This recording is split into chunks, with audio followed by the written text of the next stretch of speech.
Welcome to another edition of The Metal Voice, again with me, Mr. Giles Lavery from Dragon's Claw, filling in for Alan. I am Nostradamus.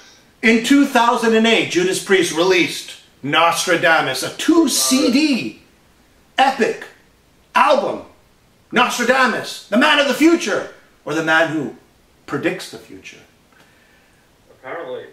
In celebration of Redeemer of Souls that just came out, we thought we'd go back a little bit and talk about Nostradamus. We needed just a few years to really let this album sink in, and now we have an opinion on this album. I know, Giles, you've been listening to this album lately.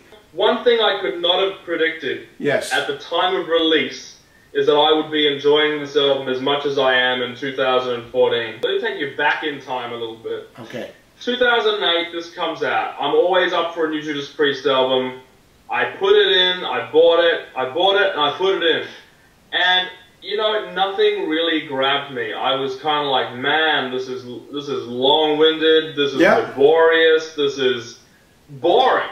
You know, I was really down on it. You know, there was too many intros and outros. It just seemed to depend on what else you're listening to at the time and what kind of mood you're in. Yep. Maybe I had a couple of real favorite records at that point. Sure. But I didn't like it. Now, when the promo started rolling for Redeemer of Souls, the single came out. I really dug the single. Yep. On a whim, I went back and checked out Nostradamus. And I'll be damned if I didn't think, what the hell was I thinking back then? I thoroughly enjoyed it. So it is quite remarkable. There was a fan, I don't know if you remember this, back when 2008, Mr. 500 Days of Nostradamus. 365 days in a row listening to Nostradamus, one of the biggest Judas Priest fans.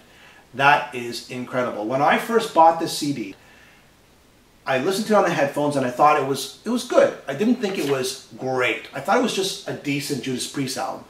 And as the years went by, I kept listening to it on and off, and I fell in love with this album. I think it's a huge body of work for Judas Priest. Rob Halford sings incredible, and he's not singing the Painkiller Highs here. He's singing in his chest voice the whole time. Incredible. The production is solid. Redeemer of Souls, as we mentioned, it's a little thin on the production side of things, right? But Nostradamus, solid production. You're talking about orchestra, you're talking about keyboards, you're talking about emotional guitar solos, and even the intros that we're talking about, or you were talking about. I think they fit in so nicely from song to song, and there's also this sort of common sort of theme happening, or this common sort of thread that goes throughout the album, which makes it just a wonderful and a joy to listen to. And I would say this is an album that you need to listen to on headphones. Do you agree? I do, and I think it's not a 1 or 2 or 3 listen album.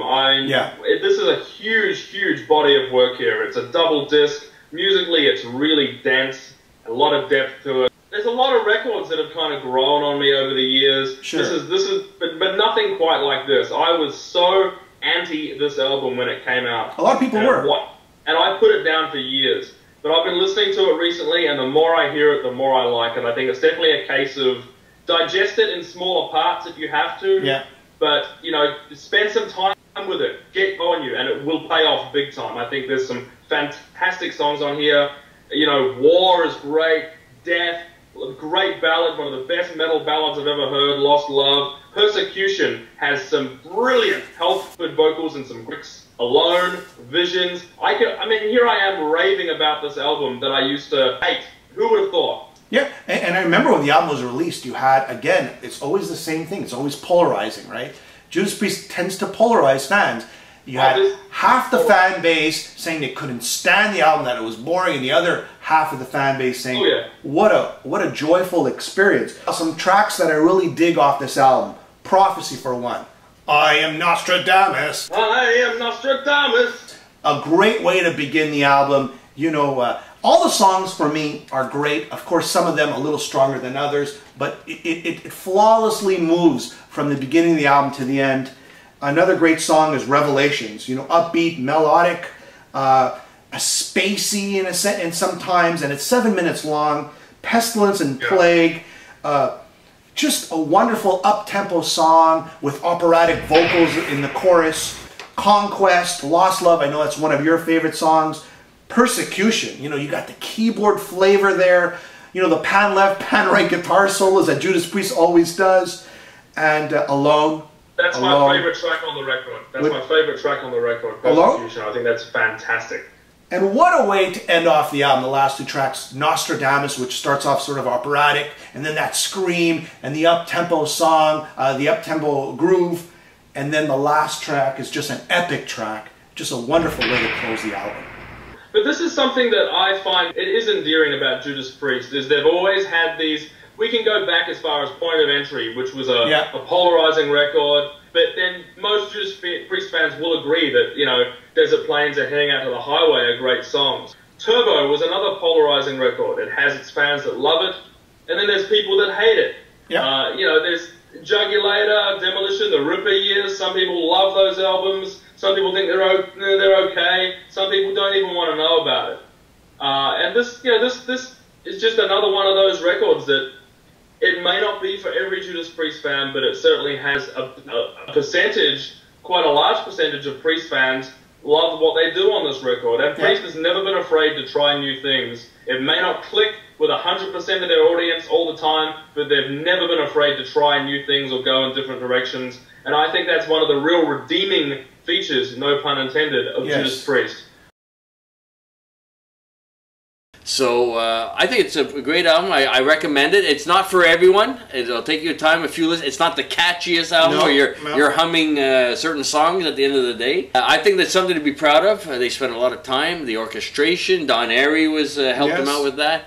I think it's you know, goes back to a lot of their earlier stuff, which was a little bit more experimental than the Screaming for Vengeance, Defenders of the Faith era. What would you rate this album today, out of 10? Today, I would give this, you know, easily an 8 out of 10. Ooh. A very capital big 8 out of 10. You know? I know you're very strict. I'm more lenient.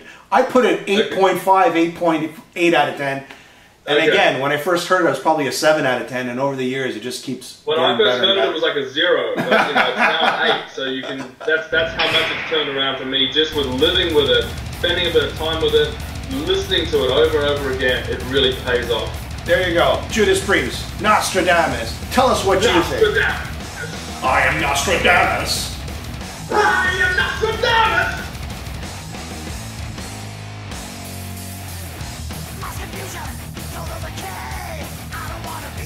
I am Nostradamus.